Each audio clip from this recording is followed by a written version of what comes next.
getawaygirlcaseywohl.com. Welcome back, everyone. If you have a trip planned, do not leave your budget behind. There's nothing worse than getting home from a vacation with a sunburn and a huge credit card bill.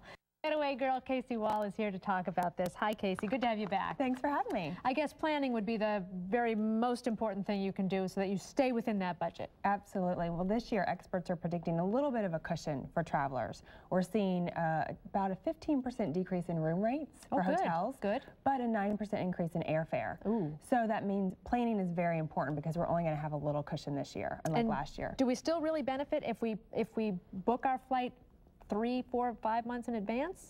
I think we do. I definitely think we do. But there's all kinds of things out there. There's price predictors. Bing has a new one where you can get alerts on when your travel airfare is a good time to buy. Oh, good. So those are all good things to sign up for. It definitely goes along with planning. I also personally like to sign up for the credit card travel programs.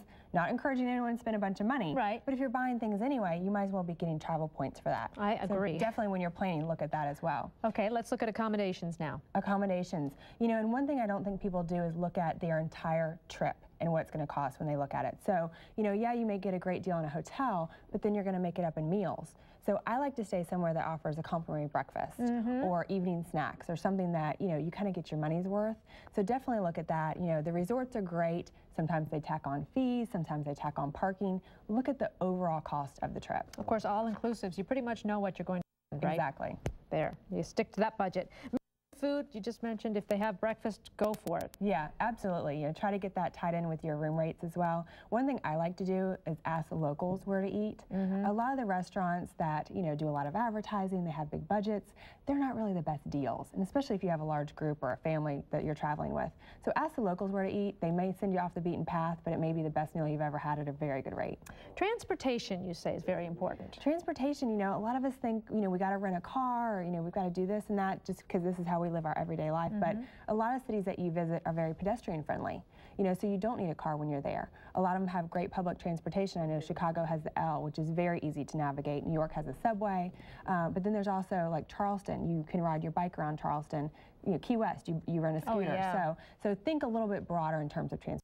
There are some cities where you really don't want a car. You don't even want to try to navigate around the taxi cabs and everything else. It's more of a headache than it's worth. Absolutely. And walking is great. It's a good way to see a city, isn't it? I love it. I love it. You say attractions. How do we get the best deals? Well, attractions, you know, go to the Convention and Visitors Bureau website. Every city has one, or they have a Tourist Development Council, something that offers package deals. And a lot of times you can get a great package where you stay at a hotel and you get free tickets or discounted tickets to an attraction. So definitely go check out, you know, websites. There's always deals. So don't pay full price. Never pay full price. Do your homework before you go and get that all done. Hey, the Girls Getaway Guide Series writer Casey Wohl, thank you very, very much. Thank you. Dave, over to you.